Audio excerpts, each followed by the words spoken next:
Hi everyone, today we're talking all about Hermes. Are you a fan of Hermes? Do you own anything from the brand? Are you into the equestrian culture? I am all of the above. I used to be a horse rider when I was in my college years, and I fell in love with Hermes just about 10 years ago. As a brand, I really got into their jewelry first, and then I started branching out into their handbags. Now, it is a very hyped up brand, so there are some strong feelings out there. Perhaps it's a love-hate.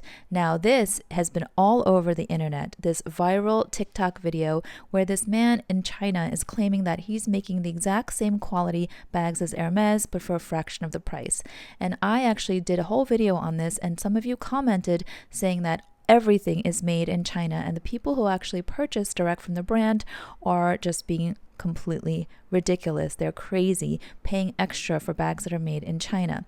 So there's a lot of strong feelings around this, but I do know that there are genuine Hermes fans out there for the heritage, for the craftsmanship. So there's going to be a lot of different views. Regardless of how you feel about Hermes today, this brand is growing. There are some real die-hard aficionados that are going to continue to shop with Hermes.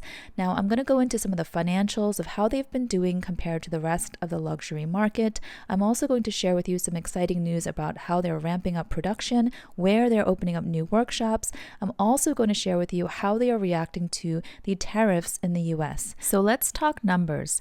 In first quarter of 2025, Hermes revenue went up by 9%. That's now up to $4.6 billion. Leather goods category went up by 10%, while competing luxury brands are suffering losses. And I'm talking the big brands, okay? The Kering Group, LVMH, they are all not meeting expectations with declines in sales. As a comparison, if you look at the same quarter, first quarter 2025, LVMH sales were down by 3% in that same period. Hermes is doing pretty well globally. So here's a breakdown of the numbers by region. In France, sales were up by 14.2% this first quarter, and in Europe overall, it was up by 13.3%. In the Americas, sales were up by 11%. These are healthy double-digit growth numbers. In Japan, it was 17% growth. In China, it was flat year over year, but that's actually seen as good news because in the luxury world overall, China sales are down for pretty much every other luxury brand. So the fact that Hermes is holding it flat means that it is stabilizing in China, even with the erratic market out there right now.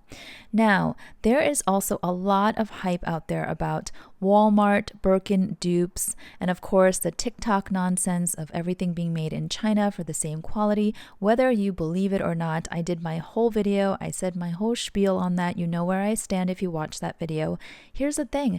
As much as people say that Hermes is coming crashing down, it's actually not true. So Hermes market value surpassed LVMH recently. So they are now officially the most valuable luxury company in the world. Here's a snapshot of the massive LVMH empire under Bernard Arnault. If you didn't know, Arnault actually tried to do a stealth raid or a hostile takeover of Hermes back in 2010, buying up shares. However, it did not work, and of course, Hermes has been an independent company all along and continues to grow, even with the Labubus hanging off the Birkin here. So yes, Hermes is doing quite well. And now Hermes has announced that they are ramping up handbag production due to soaring demand. So if you know anything about Hermes, you know that they've always valued slow production, handmade craftsmanship, training artisans for a couple of years, and then employing them pretty much for a lifetime.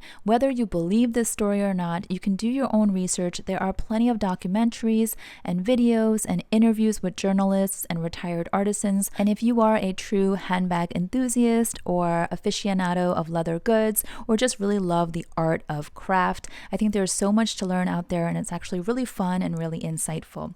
But here's what's happening with the production for Hermes. They've announced that they're opening 4 new workshops between now and the year 2028. Each new workshop will employ approximately 300 more artisans, which means that in total, we're talking over 1,200 new artisans possibly between now and 2028. 2028, which is a pretty significant ramp up. One of the new workshops was already announced a couple of years ago and is now very close to being open by the end of this year. So that will be the 24th workshop in France for Hermes, which means by 2028 there will be a total of 27 workshops, and that's a lot of artisans. If you do 27 workshops with an average of 300 artisans or more, that translates to over 8,000 artisans trained and employed across the different workshops in France. And while the rest of the luxury market has been suffering losses, it seems like Hermes is on a very positive trajectory. Despite all of the social media buzz around fakes and dupes and replicas,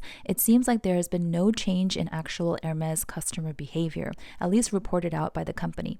Now, here's the thing. Hermes has always catered to the top 1% of the wealthiest. And so typically when a company caters to the wealthiest of wealthiest customers, there's a great deal of stability there. Even during hard times, there's resilience there. So here's what's happening now with the tariffs, actually. So Hermes has been very open and transparent about how they plan to pass off the tariffs to the customer, meaning for US customers, because they're hit with US tariffs under the new Trump administration, they are passing that extra cost onto the customer. So as of May 1, they declared this, and recently, I believe on May 5th, they came out with a second round of price increases. So this was definitely expected. Hermes customers and fans were bracing for this. They knew it was happening. They were very, very open and public about it. But that is the reality. Prices are going up for Hermes, especially for the US market. Here's an example posted on the Purse Bop website. As you can see, this bag went up by 5%, which means that these price increases are not reserved just for the quota bags.